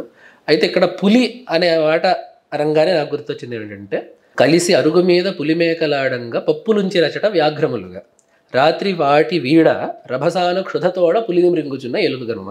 పులి మేకలాడతాం కదా 3 పుల్లో 5 పుల్లో పెట్టి. ఆ పులులకి మనం అవి కాయిన్ లేనప్పుడు మనం కాయిన్లు పెడతాం, లేదా అక్కడ ఏమంటే పప్పులు పెడతారు, జీడిపప్పులు ఏవో పెడతారు. పప్పులతో ఆ పప్పులనే పుల్లుగా పెట్టి వాళ్ళు పులి మేకలు ఆడారు. ఇంకా మరీ కకృతిగా పప్పులు ఇంటికి ఏం తీసుకెళ్తాం అని చెప్పి వదిలేశారు. రాత్రిపూట ఎలుక వచ్చి దాన్ని తినేసింది. కాబట్టి ఏమైంది, ఎలక అనేది ఆ పులి మేకల్లో పులిగా పెట్టిన పప్పుని మింగింది. కాబట్టి ఇదొకటి అక్కడ చెప్పింది. అంటే ఇది కూడా ఒకటి కొత్తగా ఉండింది. ఇంకొక రకం ఏముంటుందంటే కొన్ని సమస్యలు ఎట్లా ఇస్తారంటే అవి వినడానికి ఒక భాషలో ఉంటాయి, కానీ అది నిజంకి వేరే భాషలో ఉంటుంది. రాజమండ్రిలో ఇది కూడా జగద్గురుల యొక్క సమక్షంలో అయిన అవధానమే. దాంట్లో జ్యేష్ఠులైన సంస్కృతాంధ్ర పండితులు శిలాక రఘునాథ శర్మ గారు ఆయన సంస్కృత సమస్య ఒకటి ఇచ్చారు. అత్త, మామ, వదిన, గురుత, సర్వదా, సర్వభద్ర అని ఇచ్చారు. అది సమస్య. అత్త తెలుగు పదమే, మామ తెలుగు పదమే, వదిన తెలుగు పదమే, గురుత నీకు గుర్తుందా అనేది తెలుగు పదమే, సర్వదా సర్వభద్రలో అది మామూలే. ఇది సంస్కృత సమస్య. కాబట్టి ఇప్పుడు నేను మేనత్త బాగున్నావా, వదిన బాగున్నావా అని సమస్య పూర్తి చేయడానికి లేదు. కాబట్టి ఇదేం చేశానంటే సూర్యుడి పరంగా చేశాను. మొదటి 2-3 పాదాల్లో సూర్యుడి యొక్క ప్రాశస్త్యాన్ని చెప్పి సోయంభాను సకల జనిమత తనుభృతాం ఆయుషో ఘస్ర దత్త. అత్త అనే శబ్దానికి సంస్కృతంలో అత్తి అనే ధాతుకి తినడము అని చెప్పి అర్థం. అందుకనే నిజానికి అన్నము అనే దానికి పేరు వచ్చింది కూడా దానివల్ల. తినబడేది, ఈ అది ధాతు మీదనే తినబడేది కాబట్టి అది అన్నము అని చెప్పి అయింది. కాబట్టి అత్త అంటే తినేవాడు అని చెప్పి అర్థం. ఏదో కర్త అంటే చేసేవాడు, భోక్త అంటే తినేవాడు లాగానే అత్త అంటే తినేవాడు. సూర్యుడు ఏం చేస్తాడంటే రోజు రోజుకి ప్రాణుల యొక్క ఆయుష్ని మింగుతాడు. మనకి వేదంలో కూడా ఉంది, యోసో తపన్నుదేతి సర్వేషాం భూతానాం ప్రాణానాయోదేతి. సూర్యుడు ఉదయించేటప్పుడు ఒక్కొక్క జీవి నుంచి వాళ్ళ రోజు యొక్క ఆయుష్ని తీసుకొని ఉదయిస్తాడు. అస్తమించేటప్పుడు కూడా వాళ్ళ యొక్క ఆ రోజు యొక్క ఆయుష్ని తీసుకొని అస్తమిస్తాడు. కాబట్టి ఆ రకంగా సూర్యుడు ప్రతి రోజుకి రోజుకి ప్రాణుల యొక్క ఆయుష్ని తినేవాడు, అంత గొప్పవాడు సూర్యుడు. కాబట్టి అత్త. కాబట్టి మామావదిన దగ్గర ఏంటంటే మా అమావత్. అమావత్ అంటే అమావాస్యలాగా మాకొద్దు, అమావాస్యలాగా ఏమాత్రం సూర్యప్రకాశం లేని పద్ధతి మాకొద్దు. గురుత, ఇనుడు అంటే సూర్యుడు, ఆయన యొక్క గురుత అంటే ఆయన యొక్క గొప్పతనం, ఆయన యొక్క గౌరవం సర్వదా సర్వభద్ర. సూర్యుడిని గౌరవం చేయడం అనేది, సూర్యుడిని పూజించడం అనేది ఎల్లకాలాలకి మనకి క్షేమాన్ని ఇచ్చేది అనే విధంగా ఈ విధంగా పూర్తి చేసింది. ఇవి కొన్ని జ్ఞాపకానికి వచ్చే కొన్ని సమస్యలు. సూపర్ అండి. అంటే ఇప్పుడు ఒక్కోసారి ప్రశ్న ఇచ్చే వాళ్ళ ఇంటెన్షన్ వేరు, మనం ఇచ్చే సమాధానం వేరే ఉండొచ్చు. ఇది ఒకసారి ఒక ఆయన అన్నారు, నేను ఒక ఆయన ఇట్లా ఇచ్చారు, మొన్న ఇంకో అవధానంలో స్వాహ స్వధా హుం ఫడితి నమ ఇమే అర్థవంత కథం స్యుహు అని ఇచ్చారు. ఆ స్వాహ అని, ఔషట్ అని, హుమ్ అని, భట్ అని వీటికి అర్థం ఎలా ఉంటుంది అని చెప్పి ఇచ్చారు. ఆయన యొక్క ఉద్దేశం ఏమిటంటే, ఇది సంస్కృత అవధానమే, ఆయన యొక్క ఉద్దేశం ఏమిటంటే వీటిలన్నిటికీ నేను ఏదో అర్థం చెప్పాలని చెప్పి. ఇప్పుడు నమః అంటే నమే అనేది దానికి నిజంగా అర్థం. అలాగే స్వాహ అంటే ఇది చక్కగా ఆహుతి అయినది అని చెప్పి అర్థం. ఇట్లా నేను వీటికి అర్థాలు చెప్పాలి అని చెప్పి ఆయన అభిప్రాయం. అది నేనేం చేశానంటే, అది శంకరాచార్యులు మండన మిశ్రులకైన సంవాదంలో పెట్టి, ఆ మండన మిశ్రులు ఏమన్నారంటే అహం బ్రహ్మాస్మి మొదలైనవి అవి అయ్యేది కాదు, జీవబ్రహ్మైక్యనేది కుదరదు, బట్ ఊరికనే జపం చేసుకోవడానికి ఆ వాక్యాలు ఉపనిషత్తులో ఉన్నాయి కానీ వాటికి పెద్ద అర్థం లేదు అని చెప్పి ఆయన అన్నారు. ఇప్పుడు భగవత్పాదులు ఏమన్నారంటే హుమ్ము పట్టు వీటికి వినంగానే అర్థస్పృహ కలగట్లేదు, కానీ అహం బ్రహ్మాస్మి లాంటి వాక్యాలు వినంగానే అర్థస్పృహ ఉంది కదా, అర్థస్పృహ కలుగుతున్నప్పుడు అర్థం లేదని చెప్పి అలా అంటాం. కాబట్టి అర్థం తప్పకుండా ఉంది, స్వాహ మొదలైన వాటికి అర్థం లేదు కదా అని చెప్పి అన్నారు. కాబట్టి భగవత్పాదులు ఇట్లా అన్నట్టుగా నేను దాన్ని పూర్తి చేశాను. పూర్తి చేయగా ఆయన ఏమన్నా నా ఉద్దేశం అది కాదండి అని చెప్పి అన్నారు. నేను చెప్పా పూరణ నారైనప్పుడు నా ఉద్దేశం ప్రకారం ఉంటుంది కానీ అది మీ దాని ప్రకారం ఉండదు కదా అని చెప్పి. కాబట్టి ఎప్పుడైనా పూరణ కవి యొక్క అభిప్రాయం ప్రకారం ఉంటుంది. అది కవికి ఎప్పుడైనా స్వాతంత్ర్యం ఉంది అవధానంలో. నిజానికి అప్పుడప్పుడు అట్లా ఉంటేనే పద్యం బాగా వచ్చేది. ఎందుకంటే ఆ పృచ్ఛకుడు ఒక పరిమితిలో ఆలోచించి లేదా ఒక దారిలో ఆలోచించి వస్తారు, పరిమితి అయినా కాకపోయినా ఒక దారిలో ఆలోచించి వస్తారు. ఒకవేళ కవికి అంతకంటే మంచి తోచిందంటే అంతకంటే మంచి పూరణ రావడానికి ఆస్కారం ఎప్పుడు ఉంటుందంటే కవికి ఆ స్వాతంత్ర్యం ఉన్నప్పుడు. అంటే ఏదో మన పూరణ ఆయన అనుకున్న దానికి మ్యాచ్ అవ్వాలి అని చెప్పి ఏం లేదు, అది పూరించాలి. అది ఎంత కొత్తగా పూరిస్తే, ఎంత నవ్యంగా పూరిస్తే అంత హృదయంగా ఉంటుంది. యాక్చువల్లీ మాకేంటంటే ఈ హిందుత్వ ఉద్యమంలో చూస్తూ ఉంటాం కదండి, ఎప్పుడు భవిష్యత్తు పట్ల ఒక ఆందోళన ఉంటుంది. సో సనాతన ధర్మాన్ని కాపాడటం కోసం మేము ఏదో ప్రయత్నం చేస్తున్నాము, యుద్ధం చేస్తున్నాం, కానీ మన గ్రంథాలని అందరికీ అర్థమయ్యేలాగా చెప్పగలిగే ప్రవచనకర్తలు ఇప్పుడు గరికపాటి గారు కానీ, పద్మాకర్ గారు కానీ, చాగంటి గారు కానీ, సామవేదం గారు, ఇలా చాలామంది ఉన్నారు. కానీ ప్రతి ఒక్కరికి ఇది శరీరం, ఎంతకాలం యాక్టివ్గా ఉంటామో తెలియదు. కానీ వాళ్ళ తర్వాత ఎవరు అన్న ఒక భయం ఎప్పుడు మాకు ఉండేది. కానీ మిమ్మల్ని చూస్తున్న తర్వాత మాకు భవిష్యత్తు పట్ల ఒక భరోసా వచ్చిందండి. అంటే ఇంకా ఉన్నారు పండితులు సిద్ధంగా అని చెప్పి నమ్మకం వచ్చింది. ఇది సనాతనమైన విద్య. గురువులు కూడా చాలా చెప్తుంటారు, మనమేదో ఈ విద్యను బతికిచ్చేస్తున్నాం అన్నంత అహంకారం మనకు పనికిరాదు. అదేమిటంటే ఆ విద్య వల్ల మనం బ్రతుకుతున్నాము. ఆ విద్య యొక్క గొప్పతనం ఏమిటంటే దాన్ని నమ్ముకున్నవాడు ఎప్పటికీ నాశనం అవ్వడు. అది గురుగారు చాలాసార్లు చెప్తుంటారంటే, నిజంగా వైదిక మార్గాన్ని పాటించి వేదం చెప్పినట్టుగా జీవించుకొని వేదాన్ని మాత్రమే నమ్ముకొని ఎటువంటి ధనాశ లేకుండా ఉన్న వేద పండితుడు అసంతృప్తిగా ఉండడం అనేది ఈ జన్మలో అనేది ఉండదు. అట్లా మనం మీరు చూసినా కూడా ఉండదు. నిజంగా వాళ్ళు వాళ్ళ దగ్గర వాళ్ళ ధన సమృద్ధి లేకపోయినా వాళ్ళ సంతోషానికి లోటు ఉండదు. ఇప్పుడు చివరికి మనం ధనాన్ని కోరుకునేది కూడా సంతోషం కోసం. అంతే, ధనం ఉండి సంతోషంగా లేని వాళ్ళు బోల్డ్ ఎంతమంది ఉన్నారు, సంతోషంగా ఉండి ధనం లేని వాళ్ళు ఇంకా ఎక్కువ మంది ఉన్నారు. అంటే దానికి కారణం ఏంటంటే అందరూ ఐశ్వర్యం అంటే సంపాదించడం అనుకుంటారు, అనుభవించడం అని తెలియట్లేదు కదా, మర్చిపోయారు. కాబట్టి ఇదేమిటంటే ఈ విద్యను ఎవరైతే నిజంగా చదివి వంట పట్టించుకుంటారో వాళ్ళకి వేదమాత ఎప్పుడు కూడా సంతోషం లేకుండా ఉంచదు. వాళ్ళని వేదమాత చూసుకోవడం అనేది అది ఆవిడ ధర్మం. కాబట్టి అటువంటి వాళ్ళు ఏ పరంపరనైతే నిలబెట్టారో ఇప్పుడు మీలాంటి వాళ్ళు చక్కగా దీనికి కృషి చేయడం అనేది మన యొక్క విధి, మన యొక్క అదృష్టం. అది చేయడం అదేదో ఇప్పుడు మీరు అన్నట్టుగా చాలామంది అంటాడు మీరు ప్రవచనాలు చేయడం వల్ల ప్రవచనాలు ముందుకు వెళ్తున్నాయంటే, ఈ ప్రవచన ఇది వేదంలో స్వాధ్యాయ ప్రవచనాభ్యాం న ప్రమదితవ్యం. మనం చదువుకోవాలి, చదువుకోనది చెప్పాలి. ఈ రెండు విషయాల్లో కూడా ఏమాత్రం ఏమరిపాటు ఉండకూడదు. These are not to be neglected at any cost అనేది వేదం చేసిన శాసనం. అది మనం పాటించాలి. పైగా చదువుకున్న దానికి సార్థక్యం ఎప్పుడంటే అది చెప్పినప్పుడే. మనం చదువుకున్న దాన్ని ఇంకొకరికి చెప్పినప్పుడే మనం చదువుకున్న దానికి మనం కొద్దిపాటన్నా రుణం తీర్చుకున్నట్టు. కాబట్టి చెప్పడమే మన బాధ్యత. కాబట్టి ఆ బాధ్యతని పాటించాల్సిన విషయం అందరికీ ఉంది. సో ఇప్పుడు మీరు అవధాన ప్రక్రియ అద్భుతంగా చేస్తున్నారండి.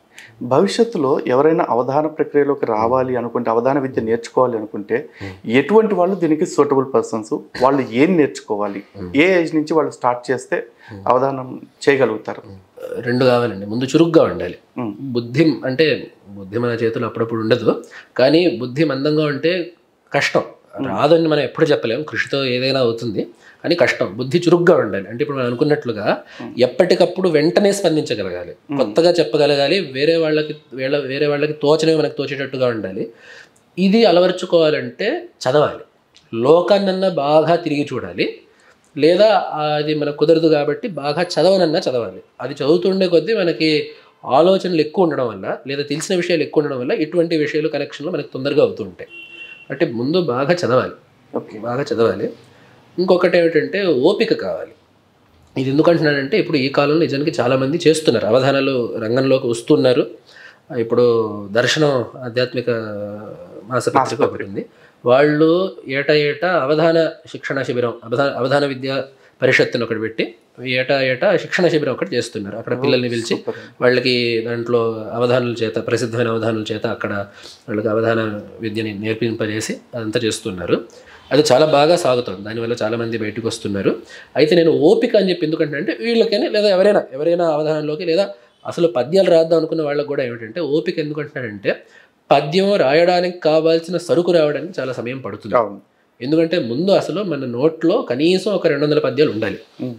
ఏ ఛందస్సులు అయితే మనం రాయదలుచుకుంటున్నామో ఆ ఛందస్సు యొక్క పద్యాలు కనీసం ఒక 50-60 మన నోట్లో ఉండాలి. ఎందుకంటే ఛందస్సు అంటే లయ. ఇప్పుడు ప్రతిరోజు మనం ఆ గణాలన్నీ గురువు లఘువులు రాసుకొని దాని కింద అక్షరాలు రాసుకుంటే అది కుదరదు. కాబట్టి ఆ లయ అనేది మనం జీర్ణించుకోవాలంటే ఆ పద్యాలు నోటికి రావాల్సిందే. అంటే ఏదో సగం చెప్పి మళ్ళీ ఆగి మళ్ళీ పుస్తకం చూసుకొని అట్లా కాకుండా నిద్ర లేపినా కూడా గడగడ అప్పగించేట్టుగా ఒక 100 పద్యాలు రావాలి. అందుకని మనకి సుమతి శతకం, వేమన శతకం అని పెట్టేది అందుకనే. అంటే మొదట్లోనే ఆ చిన్న వయసులో వాళ్ళకి నీతులు చెప్పినట్టు ఉంటుంది. అలాగే వాళ్ళకి సుమతి శతకం వాడికి ఏంటంటే కంద పద్యం వాడికి ఇంకా రక్తంలో ఉంటుంది. వాడికి వేమన శతకం ఏంటంటే వాడికి ఆటవలైతే తేటగైతే వాడి రక్తంలోకి వచ్చేస్తుంది. కాళహస్తీశ్వర శతకం ఏంటంటే మన శార్దూలాలు మత్తేభాలు వచ్చేస్తాయి. దాశరథి శతకం ఏంటంటే ఉత్పలమాల చంపకమాల అయిపోతాయి. నరసింహ శతకం వచ్చిందంటే సీసపద్యాలు వచ్చేస్తాయి. ఈ శతకాలు వచ్చాయంటే ఆంధ్ర సాహిత్యంలో ప్రసిద్ధంగా వాడే ఛందస్సులు అన్నీ కూడా వాడికి ఇంకా బాగా నరనరాల్లోకి జీర్ణించుకుపోతాయి.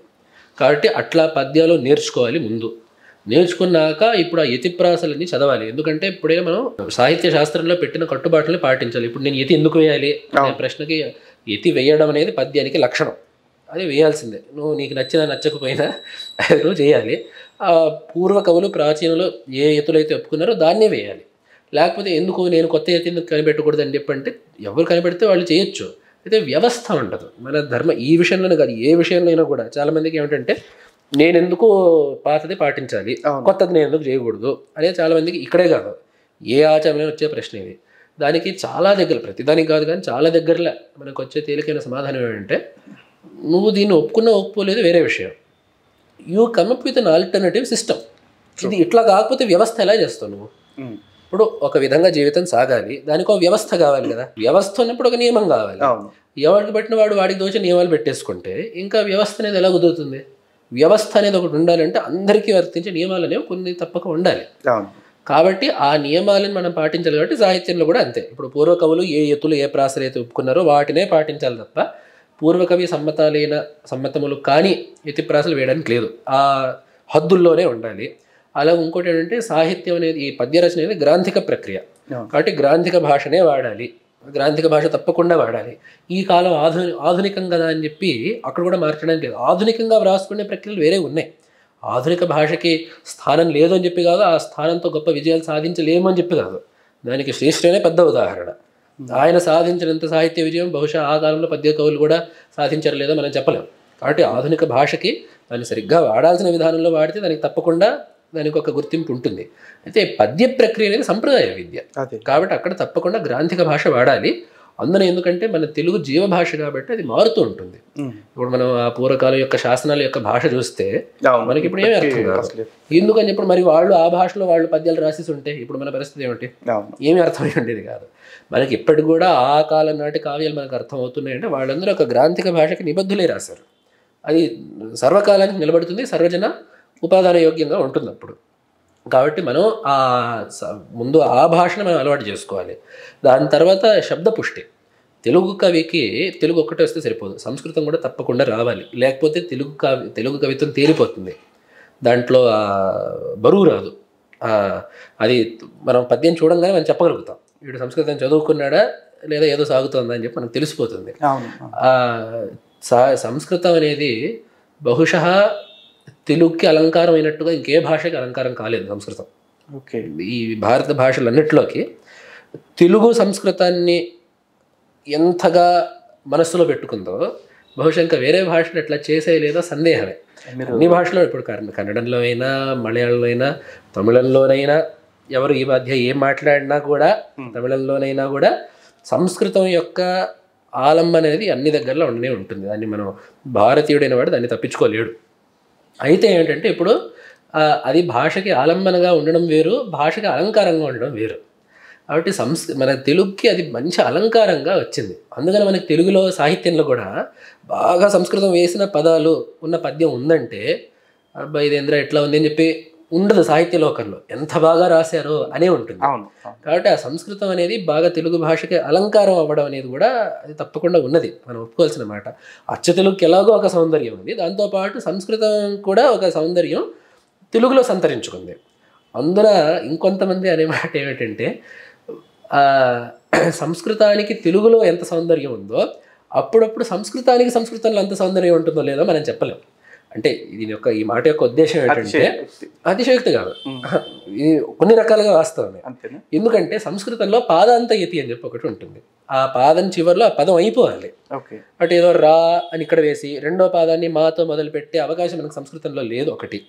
రెండోది ఏమిటంటే ఆ రెండో పాదం కల్లా పదం చివరికి అయిపోవాలి. అంటే ఇక్కడ ఏంటంటే మనం సమాసం కావాలంటే విడగొట్టుకోవచ్చు. సీత అని పైన వేసి పతి అని రెండో పాదం మొదలు పెట్టుకోవచ్చు. ఆ రెండో పాదం వేసరికి పదం అక్కడికి అయిపోవాలి, అంటే విభక్తి వచ్చేయాలి అక్కడికి. రెండో పాదం నుంచి మూడో పాదానికి పదాన్ని తీసుకెళ్ళడానికి లేదు, ఇదొకటి. ఇంకోటి ఆ సమాసం లోపలన్నా కూడా పాదం చివరిలో అయిపోవాలి. తెలుగులో అట్లా కాదు. ఈ ఉదాహరణకి ఎట్లా చెప్పాలంటే ఈ తిక్కన భారతంలోనే సింగం బాకటితో గుహామంత్రములని చేట్పాటు మై నుండి మా అక్కడికి పాదం అయిపోయింది, తంగ స్ఫూర్జిత నుంచి మొదలవుతుంది. ఇది సంస్కృతంలో కుదరదు. కాబట్టి ఇట్లా ఏంటంటే సమాసాలు, ఉంపులు, తిరగడాలు ఇవన్నీ కూడా అంటే ఆ శయ్య ఇది తెలుగులో ఉన్నట్టుగా సంస్కృతంలో ఉండదు, ఆ అవకాశమే లేదు. ఇప్పుడు మా తంగస్ఫూర్జిత అనే సంస్కృత సాహిత్యంలో మీకు ఎక్కడ కూడా కనపడే అవకాశం లేదు, ఇదొకటి. రెండోది ఏమిటంటే మనకి యతిప్రాసలు ఉండడం వల్ల ఆ యతిని చెల్లించడానికి మేము పదాలు వెతుక్కోవాలి. పదాలు వెతుక్కోవడం అంటే సంస్కృతంలో ఏంటంటే వాడు అనుకున్న భావానికి, కవి అనుకున్న భావానికి కావాల్సిన పదం అక్కడ వేసేస్తారు. తెలుగు ఏంటంటే కావాల్సిన పదం వేసేయడానికి లేదు, ఈ యతికి చెల్లే పదమే వేసుకోవాలి. ఉదాహరణకి ఒక కావ్యంలో ఈ షట్శాస్త్రాలని నాయకుడు అధ్యయనం చేశాడు. సంస్కృతంలో ఇది చాలా తేలిక, వరుసగా వ్యాకరణం, ఛందస్సు, జ్యోతిష్యం అంతా చెప్పుకుంటూ వెళ్ళిపోవచ్చు. ఇక్కడ ఏంటంటే కాణాదంబును, జైమినీయమును, సాంఖ్యంబున్ అని ఎట్లా చెప్పారు. కాణాదం అంటే న్యాయశాస్త్రం, జైమినీయం అంటే మీమాంస, పూర్వమీమాంస, సాంఖ్యం అంటే కపిల శాస్త్రం, తర్వాత వ్యాకరణం చెప్పాలి. ఇక్కడ కాణాదము అని మొదలుపెట్టారు. వ్యాకరణం అనేదానికి సరి అయిన పదం ఇక్కడికి రావాలి, రెండో అక్షరం ణకారం రావాలి. ఎలా చేయాలి అంటే భుజంగాగ్రణి వాణీ మార్గము అని వేశారు. భుజంగాగ్రణి యొక్క అంటే భుజంగాగ్రణి అంటే ఆదిశేషుడు, ఆయన యొక్క వాణీ మార్గము, ఆయన మాటలకి ఏ మార్గాన్ని అయితే వేశాడో అది వ్యాకరణము అని చెప్పి. ఇప్పుడు భుజంగాగ్రణి వాణీ మార్గము అని పదం వేయాల్సిన అవసరం సంస్కృత కవికి రాదు, ఆ అవసరం అనేది తెలుగు కవికే వస్తుంది. యతిప్రాసలు పాటించాలి కాబట్టి. బట్ యతిప్రాసల్ని పాటించడం కోసం రకరకాల సంస్కృత పదాలని వెతికి పట్టుకొచ్చి వాడడం అనేది తెలుగులో ఉన్నంతగా సంస్కృతంలో ఉండదు. కాబట్టి ఈ రకంగా సంస్కృతంలో, సంస్కృత సాహిత్యంలో మనకు కనపడని ఒక సంస్కృత ఛాయ మనకు తెలుగులో కనపడుతుంది. ఇది అంటే సంస్కృత సాహిత్యానికి ఉండే ఉత్కర్ష ఎలాగో ఉంది, అది సర్వోత్కర్ష మనం అంగీకరించాలి. కానీ ఒక ఛాయ అక్కడ లేనిది ఇక్కడ కనపడేది ఒకటి ఉంది. కాబట్టి తెలుగుకు ఒక ఆ ప్రత్యేకత ఉంది. కాబట్టి సంస్కృతం కూడా తప్పకుండా వర్ధమాన కవులు చదవాలి. అది చదివాక ఏం చేయాలంటే వెంటనే అక్కడికి ఇంకా పని అయిపోలేదు, పూర్వ కవుల కావ్యాలు, ఆధునికుల కావ్యాలు రెండూ చదవాలి. అది చదివాక వాడికి ఇంకా పరిపూర్ణమైన సామగ్రి అనేది వస్తుంది. ఇప్పుడు నా దగ్గర సరుకు మొత్తం ఉంది, నేను పూర్వ కవుల యొక్క పద్యాలు బట్టి పట్టాను, కొన్ని కావ్య ఆ ఛందస్సులన్నీ బట్టి పట్టాను, సంస్కృతము నేర్చుకున్నాను, లోకాన్ని కూడా బాగా చూశాను. దాని తర్వాత ఇప్పుడు అన్ని కవుల యొక్క కావ్యాలు చూశాను, అన్నీ కంఠస్థం చేయకపోయినా కనీసం అపోకడలన్నా తెలుస్తాయి, అవి చూశాను. కాబట్టి ఇప్పుడు నాకు సాహిత్యం మీద అవగాహన ఉంది. ఈ సాహిత్యం మీద అవగాహన పట్టు ఉండడం వల్ల అవధానం చేయాలి తప్ప అవధానం చేయడం కోసం మనం సరుకు పెట్టుకోకూడదు. అదొకటి. ఎట్లా అంటే మనం కచేరీ చేయడం కోసం సంగీతం నేర్చుకున్నట్టు ఉంటుంది. మనకు సంగీతం వచ్చు కాబట్టి మనం కచేరీ కూడా చేయగలము అనేది పరిస్థితి కాబట్టి అప్పుడు మన సంగీతం వినసొంపుగా ఉంటుంది. లేదంటే నేను కచేరీ కోసం కాబట్టి 4 పాటలే నేర్చుకున్నా, ఇంకా ఎక్కడ పాడినా కూడా ఈ 4 పాటలే పాడతా, ఈ 4 కచేరీలో ఎక్కడైనా కూడా ఈ 4 పాటలే ఉంటాయి ఇంకంతే. ఎందుకంటే నువ్వు కచేరీ కోసం సంగీతం నేర్చుకున్నావు కాబట్టి నీకు ఆ పరిమితి అనేది ఉంటుంది. అట్లా కాకుండా నేను సంగీతం కోసం సంగీతం నేర్చుకున్నా, ఏ మనోధర్మం చేయమన్నా, ఆలాపన చేయమన్నా, ఏదైనా కూడా నేను స్వతంత్రంగా చేయగలను. అట్లాంటి ఎక్కడైనా పాడచ్చు. ఏ సభలో చిన్న కచేరీ అంటే చిన్న కచేరీ, పెద్దదంటే పెద్దది, మంగళహారతి పాట అంటే హారతి పాట, ఏదైనా పాట చెప్పడం. అదేవిధంగా సాహిత్యంలో కూడా ముందు మనం పద్య కవిత్వాన్ని నేర్చుకోవాలి, పద్యం రాయడం రావాలి. దాని తర్వాత దానికి సహజమైన పరిణామంగా అవధాన కౌశలం కూడా వస్తుంది. ఓకే, అవధాన కౌశలం ఇప్పుడు సాహిత్యం బాగా వచ్చిన వాడికి, పద్యం రాయడంలో బాగా చేయదిరిగిన వాడు, అతనికి అవధానం ప్రక్రియ తెలిస్తే చాలు చేయగలుగుతాడు. దానికి సరే ఎలాగో దాంట్లో ఏదో కొన్ని లొసుకులు ఉంటాయి, అవి ఎలాగో పెద్దవాళ్ళ దగ్గర నేర్చుకోక తప్పదు. కానీ 90% వాడు అక్కడ కృతకృత్యుడు అవుతాడు. అంటే అవధానికి కావాల్సిన ఇది సరే. కవికి కావాల్సింది ఏమిటో మన వాళ్ళు ఇదివరకే చెప్పారు. మనకి సాహిత్య శాస్త్రంలో ఏం చెప్పారంటే శక్తిర్ నిపుణత లోక కావ్య శాస్త్రాద్యవేక్షణాత్ కావ్యజ్ఞ శిక్షయాభ్యాస ఇది హేతుస్తదుద్భవే అని చెప్పారు. అక్కడ ఏమిటంటే శక్తి అంటే భగవద్దత్తమైన ప్రతిభ, ఆ స్పార్క్ ఒకటి అంటారండి, అది. నిపుణత అంటే నైపుణ్యం, ఇది సంపాదించుకున్న నైపుణ్యం. దేనివల్ల అంటే లోక శాస్త్ర కావ్యాద్యవేక్షణాత్, లోకశాస్త్రాద్యవేక్షణాత్, లోకము శాస్త్రము కావ్యాన్ని చూడాలి. అలాగే అభ్యాసం, ప్రాక్టీస్ ఉండాలి. కావ్యజ్ఞ శిక్షయ, ఆ సాహిత్యాన్ని తెలిసిన వాళ్ళ నుండి మనం శిక్షణ పొంది దాంట్లో విషయాలను తెలుసుకోవాలి, మనం దాన్ని అభ్యాసం చేయాలి. రాస్తుండాలి, ఆగకూడదు. కాబట్టి ఈ 3 కలిపితే త్రయస్సమ్మిళితో హేతు అని చెప్పి అక్కడ వ్యాఖ్యానంలో రాశారు. ఈ 3 ఉంటేనే మంచి కవిత్వం పుట్టేది. భగవద్దత్తమైన ప్రతిభ, అదే నేను మొదట్లో చెప్పిన స్పార్క్. నిపుణత అంటే ఇందాక చెప్పిన చదువు అంతా, ఈ చివరిలో అవధానం చేయడానికి కావాల్సిన కొద్దిపాటి భాగం ఆ అభ్యాసం అనేది. అటు ఈ 3 ఉంటే వాడు తప్పకుండా మంచి కవిగా, అతనికి ఆ ఇచ్చాడంటే అవధానిగా రాణిస్తాడు. సో చాలా సంతోషం లలితాదిత్య గారు, చాలా గొప్ప విషయాలు చెప్పారు అవధానం గురించి. నిజంగా నేను చాలా తెలుసుకున్నా. బహుశా మన హిందూ బంధువులందరూ కూడా అవధానం అంటే ఒక అవగాహనకు వచ్చి ఉంటారు. ఇక నుంచి అవధాన ప్రక్రియలు ఎక్కడైతే జరుగుతుంటాయో అన్నీ మీకు యూట్యూబ్లో కూడా అందుబాటులో ఉన్నాయి. వీలైనన్ని చూడండి. మన భాష గొప్పతనం మీకు తెలుస్తుంది. మన భాషని కాపాడటం కోసం ఎంతమంది కష్టపడుతున్నారు, ఎంతమంది తపన పడుతున్నారు అనేది మీకు తెలుస్తుంది. సో మన భాషను బతికించుకుందాం. మన భాషకు మాత్రమే సొంతమైన ఇలాంటి ఎన్నో ప్రక్రియల్ని మనం బ్రతికించుకుందాం. జై శ్రీరామ్. భారత్ మాతకి జై.